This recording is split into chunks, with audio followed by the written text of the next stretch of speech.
This one's a frog and mushroom cake for Rosie, and I'd love you to join me while I make it. Here we are with a 2-layer sponge of white chocolate and strawberry cake, and I've just covered it in a crumb coat of white chocolate ganache, and this is the outer layer going on here. Just moving a few bits out of the way. It gets very crowded in my kitchen. It's only a small one.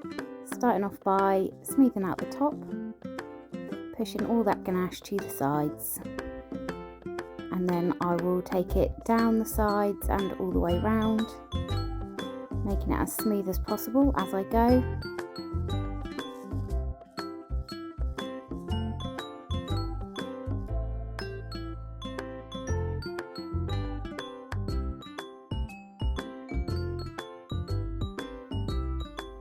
Now this layer you do want to be substantial enough to be strong, to support the fondant and figurines that are going on top, but obviously not too thick that it overpowers the actual sponge and fillings underneath.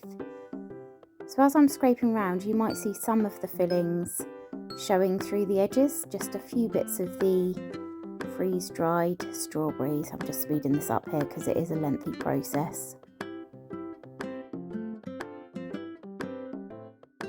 And this is just a warm metal scraper just to give a smoother finish on the outside edge. Just melts the top layer of the white chocolate. Now we're going to take some light green fondant, just softening it here in my hands and rolling it out to the size we need.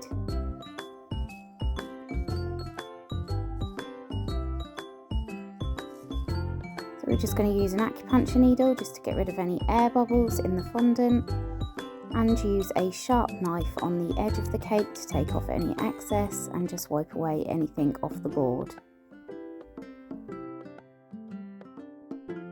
Once you've got rid of all those scraps, you want to then add a little bit of water to the outside of your cake, which will help the fondant stick down.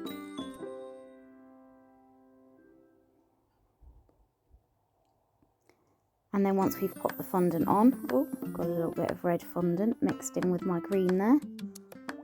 You just want to smooth it down on the top first, making sure you move from the centre to the edges. Smooth out any air off the top.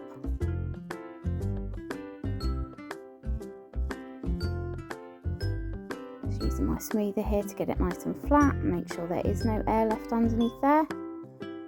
If your smoother does stick to the fondant, just dust it with a little bit of corn flour like I did then. Another bit of red there. So I'll hook that out before I start smoothing it down. So you just want to start at the top and very gently make sure there's nothing trapped down the sides. Push from the top to the bottom, all the way round. And we'll just speed this up a bit for you because it is all the same. Next you want to get your smoother again and push it down as hard as you can from the top to the base, just to make sure it's nice and secure, and then cut off the excess. And I'm just going around again with the smoothers to make sure it's nice and flat, ready to stick my decorations on. Next we need to prepare a piping bag with a grass nozzle and some green buttercream. Pop that to one side. Just going to use the leftover excess corn flour here to make some mushroom stems. So we need to warm up some white fondant or modelling paste, whichever you prefer to use for the decoration. Roll it into a sausage. This is a bit bigger than what I wanted, so I've split it in half. And then you need to push it down on the side as you roll it around in your fingers. I'm going to try and show you on my hand. I actually find a smoother works better because it's a flatter surface. So there you go. And you can see that it will make it bigger at one end than at the other. It will create almost like a cone shape. And we just need to pop that to one side to dry and do it 3 more times, so 4 in total. You can see some mushrooms here. These are ones that I've made using the cone method on both white and red fondant, and then I've just popped them onto a wire in a configuration of a mushroom.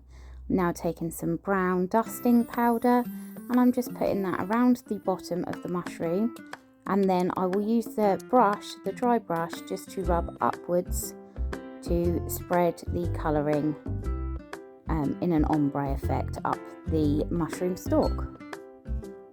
You'll notice that these mushrooms have got wires in. These wires have been treated to make them food safe. As a general rule, you shouldn't put wires into a cake.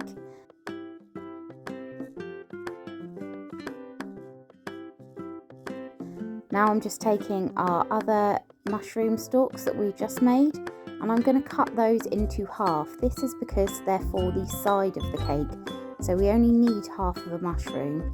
You'll see why when I pop them on the cake later, and I've actually done this with some red cones as well. They're just out of shot. So now we want to pipe some grass around the edge of the cake using our prepared piping bag and grass nozzle.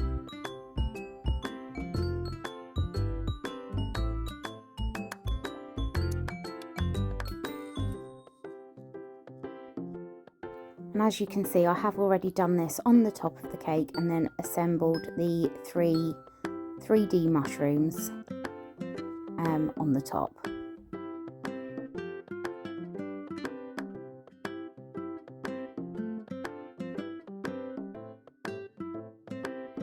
So you can either go round and just go round the once, but I'm actually going round twice because I don't like to have the cake board showing if I can help it. So I'm going around with a second layer of grass.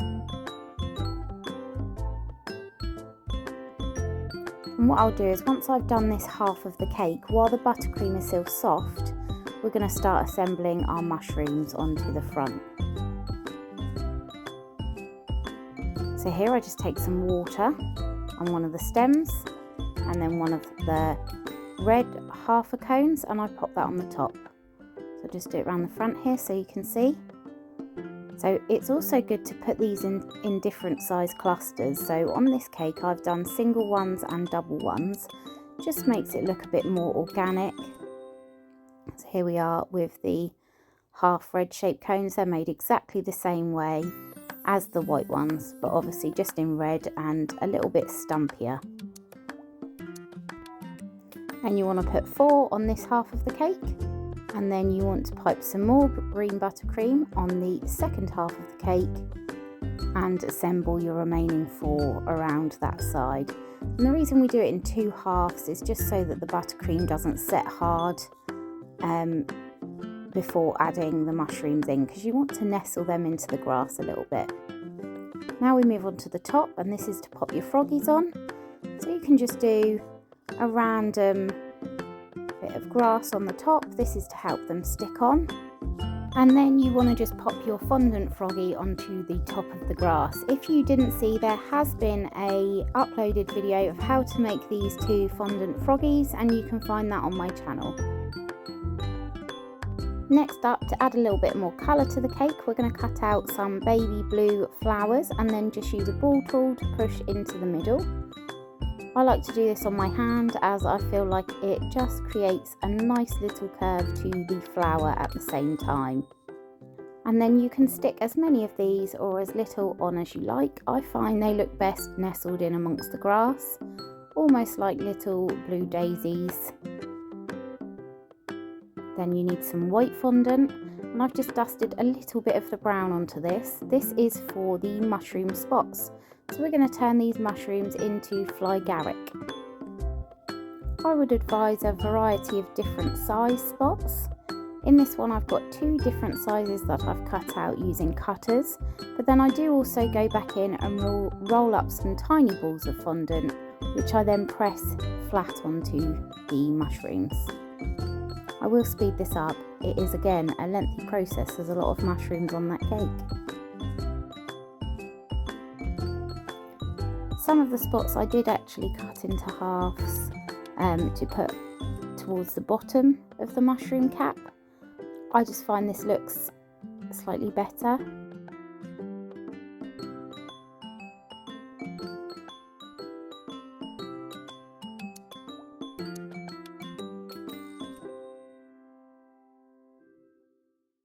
Now Now moving on to the ones on the side of the cake. I don't tend to use any of the bigger spots on these ones. I just didn't think they looked right when I tried them. So we've got lots of little spots and lots of handmade spots, just by rolling out small little balls and then squashing them into flat round spots onto the mushrooms. I've also tried to make a different pattern with the spots on each of the mushrooms. Next we need to roll out some modelling paste, and I've rolled it out and left it for a few moments just to set a bit firm, and I'm using tappets to do Rosie's name on the cake. Here's a little tip: if you are using tappets, they can be tricky to get out, but if you pop one on top of the other and just give it a little flick, the letters will just pop out.